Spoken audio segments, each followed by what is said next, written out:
Hi friends, welcome to Dominio Deepaks. ഞങ്ങളെ കടൽ തീരത്താണ് ഇരിക്കുന്നത്. കടലിൻ്റെ സൗണ്ടൊക്കെ കേൾക്കാമല്ലോ അല്ലേ? ഞാൻ കടൽ കാണിച്ചു തരാം. അതായത് വിഴിഞ്ഞത്ത് കടൽ എന്ന് പറയുന്ന സീ ഫുഡിന് വളരെയധികം ഫേമസ് ആയിട്ടുള്ള ഒരു റെസ്റ്റോറൻ്റ് ഉണ്ട്.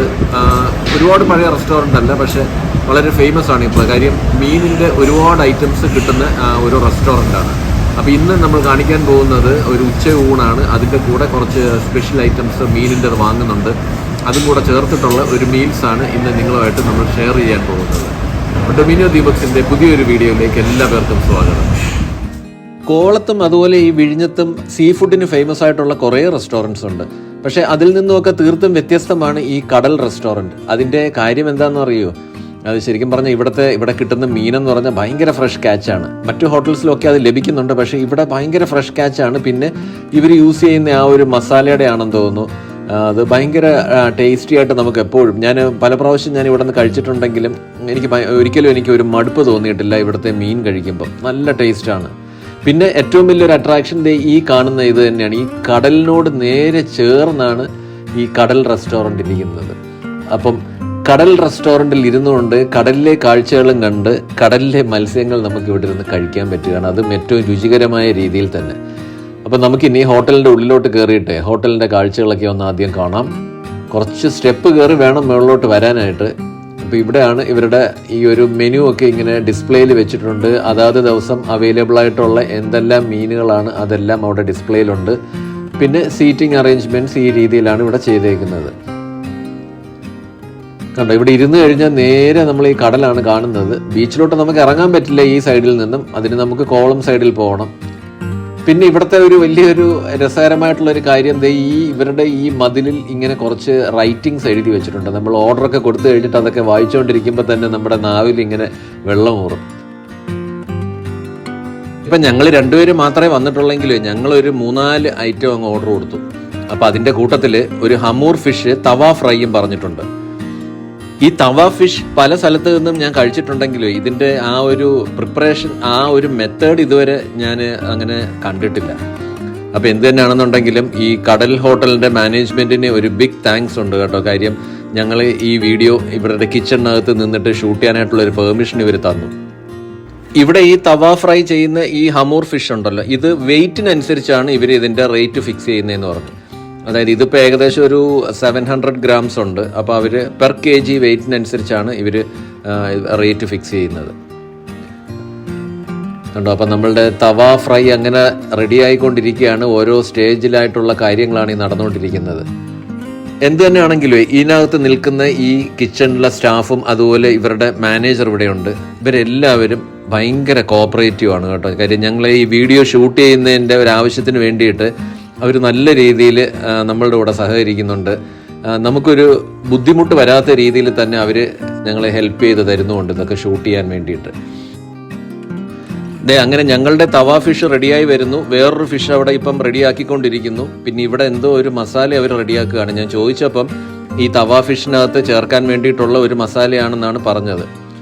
അതിനി എങ്ങനെയാണ് ചെയ്യുന്നതെന്നുള്ളത് നമുക്ക് നോക്കാം. ഇവിടെ ഇപ്പോൾ കിച്ചൺ ഫുൾ ലൈവ് ആയി കഴിഞ്ഞു കേട്ടോ. വേറെ പല കൗണ്ടറിലും ഇങ്ങനെ പല ആൾക്കാർ പലത് കുക്ക് ചെയ്തുകൊണ്ട് നിൽക്കുകയാണ്. ഞാൻ എന്താണെങ്കിലും ഇപ്പം അങ്ങോട്ടൊന്നും ഷൂട്ട് ചെയ്യുന്നില്ല.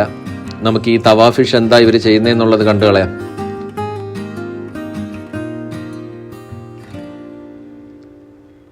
അപ്പോൾ അവർ ആ റെഡിയാക്കിയ ആ മസാല ഇതിനകത്ത് വീണ്ടും ഇങ്ങനെ പേസ്റ്റ് ചെയ്യുന്നുണ്ട്. എന്നിട്ട് അത് വീണ്ടും ഒന്നുകൂടെ ഫ്രൈ ചെയ്തതിന് ശേഷമാണ് നമ്മുടെ പ്ലേറ്റിലോട്ട്, സെർവിങ് പ്ലേറ്റിലോട്ട് അവർ മാറ്റുന്നത്. ശരിക്കും പറഞ്ഞാൽ നല്ല അടിപൊളി മണമാണ് ഇവിടെ നിന്നിട്ട് അടിക്കുന്നത്. ഭയങ്കര ടെംപ്റ്റിംഗ് ആയിട്ട് തോന്നുന്നുണ്ട് കേട്ടോ. എനിക്ക് ശരിക്കും പറഞ്ഞാൽ ഇപ്പം തന്നെ അതെടുത്ത് കഴിച്ചു നോക്കാൻ തോന്നുന്നുണ്ട്. ഞങ്ങൾ ഈ തവ ഫ്രൈ കൂടാതെ പിന്നെ ഒരു കൂന്തൽ ഫ്രൈ പറഞ്ഞിട്ടുണ്ട്. അത് നമ്മുടെ സ്ക്വിഡ് ഉണ്ടല്ലോ, സ്ക്വിഡ് ഫ്രൈ. പിന്നെ അതുപോലെ പ്രോൺസ് ഫ്രൈ പറഞ്ഞിട്ടുണ്ട്. പിന്നെ ഞണ്ടിൻ്റെ റോസ്റ്റും പറഞ്ഞിട്ടുണ്ട്. ഞാൻ എല്ലാത്തിൻ്റെയും കംപ്ലീറ്റ് ആ ഒരു കുക്കിംഗ് പ്രൊസീജിയർ ഒന്നും ഞാൻ കാണിക്കുന്നില്ല. കാര്യം എന്താണെന്ന് വെച്ച് കഴിഞ്ഞാൽ നമ്മളുടെ തവ ഫിഷ് ഓൾറെഡി റെഡിയായി കഴിഞ്ഞു. നമ്മുടെ മീൽസ് അവിടെ സെർവ് ചെയ്യാനായിട്ട് അവർ റെഡിയായിട്ട് നിൽക്കുകയാണ്. അപ്പോൾ ഇതിങ്ങനെ ജസ്റ്റ് ഈ കണവ എന്താണ് ഇവർ ചെയ്യുന്നതെന്നും കൂടി ഒന്ന് നോക്കിയിട്ട് നമുക്ക് പോയി മീൽസ് കഴിച്ച് തുടങ്ങാം. അപ്പോഴത്തേക്ക് ഇവർ ഓരോ ഡിഷസായിട്ട് അവിടെ ചൂടായിട്ട് എത്തിക്കാമെന്നാണ് പറഞ്ഞ്. ഈ മീനൊക്കെ ചൂടായിട്ട് കഴിച്ചാലേ അതിൻ്റെ ഒരു ടേസ്റ്റ് വരുള്ളൂ അല്ലേ? എനിക്കെപ്പോഴും അങ്ങനെയാണ്, മീൻ നല്ല ചൂടായിട്ട് തന്നെ കിട്ടണം. അപ്പോൾ അതൊരു പ്രത്യേക സുഖമാണ് കഴിക്കാനായിട്ട്. അപ്പം നമുക്കെന്നാൽ ഇനി അങ്ങോട്ട് പോവാം. ഇവിടെ ഇപ്പം അത്യാവശ്യം തിരക്കായി കഴിഞ്ഞു. കണ്ടോ, ഞാൻ പോകുന്ന സമയത്ത് ഇവിടെ അങ്ങനെ ആരും ഇല്ലായിരുന്നു. അങ്ങനെ ഇലയൊക്കെ ഇട്ടു. ഇത് കോവയ്ക്കയാണല്ലോ, പിന്നെ അവിയൽ, ഇത് പാൽക്കപ്പയും മീൻകറി നല്ല കോമ്പിനേഷനാണ്. ഇത് മറ്റെന്തോ ഒരു വെജിറ്റബിൾ ആണ്, അതിനകത്ത് ഉരുളക്കിഴങ്ങും കടലയൊക്കെ കിടപ്പുണ്ട്. ഇലയിൽ ഇങ്ങനെ കറികളൊക്കെ വിളമ്പുന്ന കാണാൻ ഒരു ഭംഗിയല്ലേ. ഇതേ അങ്ങനെ നമുക്ക് ചോറ് വിളമ്പി കഴിഞ്ഞു. നല്ല കുത്തരി ചോറാണ്, അതിൻ്റെ കൂടെ ഒരു പപ്പടവും വെച്ചിട്ടുണ്ട്, പിന്നെ കിച്ചടിയുണ്ട്. അപ്പോൾ പെട്ടെന്ന് നോക്കിക്കഴിഞ്ഞാൽ ഒരു സദ്യ വിളമ്പിയതുപോലെയുണ്ട്. പിന്നെ ഇതേ ഒഴിക്കാനായിട്ട് മീൻകറി, സാമ്പാർ, പുളിശ്ശേരി. ഇവിടുത്തെ ഹൈലൈറ്റ് ഇവിടുത്തെ ഈ ഒരു മീൻകറി തന്നെയാണ് കേട്ടോ. അപ്പം നമ്മളുടെ ഹമൂർ തവ ഫ്രൈ ഇതേ എത്തിക്കഴിഞ്ഞു. പിന്നെ കൊഞ്ച് ഫ്രൈ ഉണ്ട്, നല്ല ടെംപ്റ്റിംഗ് ആയിട്ട് തോന്നിക്കുന്നുണ്ട്. എല്ലാം ഇതേ കണവ കൊണ്ടുവന്ന് കഴിഞ്ഞു. ശിഖയ്ക്ക് ഗീ റൈസ് ആണ്. അപ്പം ഞാൻ എന്താണെങ്കിലും ആദ്യം ഈ മീൻകറിയും കൂട്ടി ഈ ഒരു ചോറൊന്ന് കഴിച്ചു നോക്കട്ടെ. നല്ല മുളകിട്ട മീൻകറി, നല്ല എരിവും പുളിയും. ശരിക്കും പറഞ്ഞാൽ ഈ കുത്തരി ചോറിൻ്റെ കൂടെ നല്ല അടിപൊളി കോമ്പിനേഷൻ. വേറെ ഒന്നും വേണ്ട കേട്ടോ ഇതിൻ്റെ കൂടെ കഴിക്കാൻ. അപ്പം ഇവിടുത്തെ ഏറ്റവും വലിയ ഹൈലൈറ്റ് ഈ തവ ഫിഷ് ഫ്രൈ തന്നെയാണ്. ഞങ്ങൾ വാങ്ങിച്ചേക്കുന്നത് ഹമൂറാണ്, വേറെ മീനുകളൊക്കെ ഉണ്ട്. അപ്പം ഇതെങ്ങനെയുണ്ടോ നമുക്കൊന്ന് കഴിച്ചു നോക്കാം. ഒന്നും പറയാനില്ല കേട്ടോ, ശരിക്കും സൂപ്പറായിട്ടുണ്ട്. കിടിലൻ ടേസ്റ്റ് കേട്ടോ. നല്ല ഫ്രഷ് മീൻ, നല്ല കിടിലം മസാല, നല്ല അടിപൊളിയായിട്ട് കുക്ക് ചെയ്തിട്ടുണ്ട്. അപ്പം ഇവിടുത്തെ ഈ തവ ഫ്രൈ ശരിക്കും പറഞ്ഞാൽ ഒരു മസ്റ്റ് ട്രൈ ഐറ്റം ആണ് കേട്ടോ. അടുത്തയായിട്ടെ നമുക്ക് ഈ കൊഞ്ചൊന്ന് കഴിച്ചു നോക്കാം. കൊഞ്ച് എന്നും എൻ്റെ ഒരു വീക്ക്നെസ് ആണ്, കൊഞ്ച് ഫ്രൈ. ഇവരിവിടെ ഇത് ഷെല്ലോട് കൂടിയാണ് ഫ്രൈ ചെയ്തേക്കുന്നത്. അപ്പം നമുക്ക് ആദ്യം ആ ഷെല്ലൊക്കെ ഒന്ന് മാറ്റാം. ഇതേ ഷെല്ലൊക്കെ മാറ്റിയിട്ട് ഇനി അത് എങ്ങനെയുണ്ടെന്നൊന്ന് കഴിച്ചു നോക്കട്ടെ. ഒന്നും പറയാനില്ല കേട്ടോ, സൂപ്പർ സാധനമാണ്. അതിൻ്റെ ആ കൊഞ്ചിനകത്ത് മസാലയൊക്കെ നല്ലപോലെ പിടിച്ചിട്ടുണ്ട്. പിന്നെ ആ കൊഞ്ചിൻ്റെ ഒരു സ്വീറ്റ്നെസ്സും ഉണ്ട്, അതൊരു സുഖമാണ് അങ്ങനെ കഴിക്കുന്നത്. അപ്പം ഇതിനിടയിൽ ഇവിടെ ഇതേ പാൽക്കപ്പയും മീൻകറിയും ഉണ്ട്. പാൽക്കപ്പയും മീൻകറിയും കൂടെയുള്ള കോമ്പിനേഷൻ കൂടെ ഞാനൊന്ന് ട്രൈ ഔട്ട് ചെയ്യട്ടെ.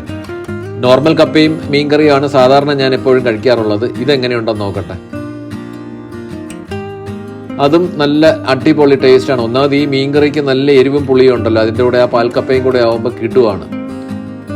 ഇതിനിടയിൽ ഞങ്ങൾ ഓർഡർ ചെയ്ത ഞണ്ട് റോസ്റ്റും വന്നു കഴിഞ്ഞു. കണ്ടോ അതെന്ത് ടെംപ്റ്റിംഗ് ആണെന്ന് നോക്കി അതിൻ്റെ ആ ഒരു ടെക്സ്ചർ. ശിഖ ഇവിടെ ഗീ റൈസും ഫിഷും കൂടെയാണ് കഴിച്ചുകൊണ്ടിരിക്കുന്നത്. അതും നല്ലൊരു കോമ്പിനേഷനാണ് കേട്ടോ. നോർമലി നമ്മൾ ഗീ റൈസും മീറ്റും ഒക്കെ അല്ലേ കഴിക്കുന്നത്, പക്ഷെ ഇതും നല്ലൊരു കോമ്പിനേഷനാണ്. ഇനി ഞാൻ ഈ സ്ക്വിഡും കൂടെ ഒന്ന് കഴിച്ചു നോക്കട്ടെ. ഇത് ശരിക്കും പറഞ്ഞാൽ ഒരു സ്റ്റാർട്ടറായിട്ട് ഓർഡർ ചെയ്താൽ മതിയായിരുന്നു. ഇതങ്ങനെ ഓവർ സ്പൈസി ഒന്നും അല്ല, പക്ഷേ ഇതിൻ്റെ ആ ഒരു മസാലയും ഈ ചോറും കൂടെ കൂട്ടി കഴിക്കാനേ നല്ല രസമാണ്. ഈ സ്ക്വിഡിനകത്ത് ഒരു മസാല ഇട്ടിട്ടുണ്ട്, അതും ഈ ചോറും കൂടെ നല്ല രസമുണ്ട് കഴിക്കാനായിട്ട്. അപ്പം എല്ലാ സാധനങ്ങളും അടിപൊളി. ഇനി ഈ ഞണ്ടും കൂടെ ഉള്ളൂ ഒന്ന് പരീക്ഷിച്ച് നോക്കാനായിട്ട്. എനിക്ക് ഈ ഞണ്ട് കഴിക്കാനായിട്ട് കുറച്ച് ബുദ്ധിമുട്ടുണ്ട്, ഈ പൊട്ടിച്ചൊക്കെ കഴിക്കുന്ന ഒരു മെനക്കേട്. കണ്ടോ ഇത് കംപ്ലീറ്റ് മാംസമാണ്. ചില സമയത്ത് ഞണ്ടിനകത്ത് മാംസം കുറവായിരിക്കും, പക്ഷെ ഇതിനകത്ത് ഇപ്പം നിറയെ മാംസമുണ്ട്. നല്ല സ്വീറ്റും പിന്നെ അതിൻ്റെ ആ ഒരു ഗ്രേവിയുടെ ആ ഒരു സ്പൈസിനെസ്സും എല്ലാം കൂടെ ചേരുമ്പോൾ ഒരു ടോട്ടൽ കോമ്പിനേഷനാണ് കേട്ടോ. നല്ല വിശപ്പും അതിനേക്കാൾ ഉപരി അടിപൊളി ടേസ്റ്റും. അപ്പോൾ ഇത് രണ്ടും കൂടെ ആയപ്പോഴത്തേക്കുണ്ടല്ലോ, അധികം താമസിക്കാതെ ഞങ്ങൾ ഇവിടെ ഈ ഇരുന്ന എല്ലാ സാധനങ്ങളും കഴിച്ചു തീർത്തു. ഞാൻ ഈ മീനിനെയാണ് കൂടുതൽ ഹൈലൈറ്റ് ചെയ്ത് സംസാരിച്ചത്. പക്ഷേ ശരിക്കും പറഞ്ഞാൽ ഈ ഊണിൻ്റെ കൂടെ വിളമ്പിയിട്ടുള്ള എല്ലാ തൊടുകറികളും അതുപോലെ ഒഴിക്കാനായിട്ടുള്ള കറികളും എല്ലാം നന്നായിട്ടുണ്ടായിരുന്നു. ഞങ്ങൾ ഒരുവിധം എല്ലാം കഴിച്ചു തീർത്തു. ഞണ്ട് മാത്രം കുറച്ച് ബാക്കി വന്നത് ഞങ്ങൾ പാർസലാക്കി. ബാക്കി എല്ലാം ശരിക്കും പറഞ്ഞാൽ ഒരു സുഭിക്ഷമായിട്ടുള്ള ഒരു ലഞ്ച് തന്നെയാണ്. ഈ കടൽ തീരത്തിരുന്നുകൊണ്ട് ഇവിടുത്തെ ഈ മീനും കൂട്ടിയുള്ള ഈ ഒരു ഊണ് ശരിക്കും നിങ്ങൾ വന്ന് ട്രൈ ഔട്ട് ചെയ്യേണ്ട ഒരു സ്ഥലം തന്നെയാണിത്. ഇവിടെ നോർമലായിട്ടുള്ള ഫിഷ് കറി മീൽസിന് 90 രൂപയാണ് ചാർജ് ചെയ്യുന്നത്. അതങ്ങനെ ഓവർ പ്രൈസ്ഡ് ആയിട്ട് എനിക്ക് തോന്നുന്നില്ല. പിന്നെ നമ്മൾ സ്പെഷ്യൽ വാങ്ങുന്നത് ഇപ്പോൾ തവയൊക്കെ ആണെങ്കിൽ ഞാൻ നേരത്തെ പറഞ്ഞല്ലോ, സൈസ് അനുസരിച്ചാണ് അവർ റേറ്റ് ഫിക്സ് ചെയ്യുന്നത്. നമ്മൾ നേരത്തെ ചോദിച്ചു കഴിഞ്ഞാൽ നമുക്ക് റേറ്റ് അറിയാൻ സാധിക്കും. ഈ റെസ്റ്റോറൻറ്റിൻ്റെ വെളിയിലോട്ട് ഇറങ്ങി നിന്ന് നോക്കിക്കഴിഞ്ഞാൽ നമുക്കങ്ങ് ദൂരത്ത് വിഴിഞ്ഞം ഹാർബർ കാണാം, അതുപോലെ കോവളം ലൈറ്റ് ഹൗസും ഒക്കെ കാണാൻ സാധിക്കും. എന്തായാലും ഞാൻ ഒരു കട്ടൻ ചായയും കൂടെ കുടിച്ചേക്കാമെന്ന് വിചാരിച്ചു. നല്ല അടിപൊളിയായിട്ടൊരു ലഞ്ചൊക്കെ കഴിഞ്ഞല്ലേ, അപ്പം നല്ല ചൂടായിട്ട് ഒരു കട്ടൻ ചായയും കൂടെ കുടിച്ചേക്കാം. വയറും നിറഞ്ഞു, മനസ്സും നിറഞ്ഞു. നല്ല സൂപ്പറായിട്ടുള്ളൊരു മീൽസ്, അതും ഈ കടലിൻ്റെ നേരെ തൊട്ടടുത്താണ്. നമ്മൾ ഇവിടെ ഇരുന്ന് കഴിഞ്ഞാൽ ആ കടലിൻ്റെ തിരകൾ അടിക്കുന്ന ശബ്ദം കേട്ടോണ്ടിരുന്നാണ് നമ്മൾ ഈ മീൽസ് കഴിക്കുന്നത്. നല്ല സൂപ്പർ മീൽസ് ആയിരുന്നു കേട്ടോ. എല്ലാം നല്ല ഫ്രഷ് ക്യാച്ചാണ്. എല്ലാം നല്ല അടിപൊളിയായിട്ടുള്ള കോമ്പിനേഷനിലുള്ള മീനുകൾ. ഇവിടുത്തെ സ്പെഷ്യാലിറ്റി എന്ന് പറയുന്നത് ഇവിടുത്തെ മീൻ തവ ഫ്രൈ ആണ്. അല്ലാതുള്ള നോർമൽ ഫ്രൈയും ഉണ്ട്, പക്ഷേ തവ ഫ്രൈ ഇവിടുത്തെ വളരെ ഒരു സ്പെഷ്യാലിറ്റിയാണ്. ഞാൻ അതുകൊണ്ട് ഇന്ന് മീൻ ഫ്രൈ വാങ്ങിച്ചില്ല, തവ ഫ്രൈ ആണ് വാങ്ങിച്ചത്. ഞങ്ങൾക്കത് ഒരുപാട് ഇഷ്ടപ്പെട്ടു. ഹമൂർ മീനാണ് ഞങ്ങൾ കഴിച്ചത്, അത് നല്ല രസമായിരുന്നു. പിന്നെ അതുപോലെ കഴിച്ച എല്ലാ ഐറ്റംസും കൊഞ്ച്, കണവ, ഞണ്ട് എല്ലാം സൂപ്പർ തന്നെയാണ്. ഞങ്ങൾക്ക് കഴിക്കുന്നതിന് ഒരു പരിധിയുണ്ട്, കംപ്ലീറ്റ് ഞങ്ങൾക്ക് കഴിച്ച് തീർത്തിട്ടില്ല. ഞങ്ങൾ പാർസലാക്കിയിട്ടുണ്ട്, ഞണ്ട് ഞങ്ങൾ കുറച്ച് പാർസലാക്കിയിട്ടുണ്ട്, ബാക്കിയൊക്കെ കഴിച്ചു. കാര്യം ആ ടേസ്റ്റ് കൊണ്ട് കഴിച്ചു പോകും. അതുപോലെ മറ്റേ പാൽക്കപ്പയൊക്കെ സെർവ് ചെയ്യുന്നുണ്ട് ഊണിൻ്റെ കൂടെ തന്നെ. അപ്പം നിങ്ങൾക്ക് ഇവിടെ വിഴിഞ്ഞത്ത് വന്നു കഴിഞ്ഞാൽ നല്ല സുഭിക്ഷമായിട്ടൊരു ലഞ്ച് കഴിക്കാൻ പറ്റിയ ഒരു സ്ഥലം തന്നെയാണ് ഈ കടൽ റെസ്റ്റോറൻറ്റ്. ഇവരുടെ തന്നെ റെസ്റ്റോറൻ്റാണ് നമ്മുടെ ട്രിവാൻഡ്രത്ത് തന്നെ ഉള്ള ബാബ് അറേബ്യ, അതുപോലെ അലിബാബ, അതെല്ലാം ഇവരുടെ തന്നെ മാനേജ്മെൻറ്റിൻ്റെ കീഴിൽ വരുന്ന റെസ്റ്റോറൻറ്റ്സാണ്. ഞങ്ങൾക്ക് എന്തായാലും ഇവിടുത്തെ ഫുഡ് ഒരുപാട് ഇഷ്ടപ്പെട്ടു. അപ്പം ഞങ്ങളുടെ ഈ വീഡിയോ നിങ്ങൾക്ക് ഇഷ്ടപ്പെട്ട് കാണുമെന്ന് വിചാരിക്കുന്നു. ഞങ്ങളുടെ ഈ വീഡിയോ ഇഷ്ടപ്പെട്ടെങ്കിൽ ഈ വീഡിയോ ഒന്ന് ലൈക്ക് ചെയ്യണേ. അതുപോലെ നിങ്ങൾ ഈ ചാനൽ സബ്സ്ക്രൈബ് ചെയ്തിട്ടില്ലെങ്കിൽ ഒന്ന് സബ്സ്ക്രൈബ് ചെയ്യുക. പിന്നെ നിങ്ങളുടെ വിലയേറിയ കമൻസും തരിക. മറ്റൊരു സൂപ്പർ വീഡിയോ ആയിട്ട് ഞങ്ങൾ വീണ്ടും വരുന്നതായിരിക്കും. Till then bye.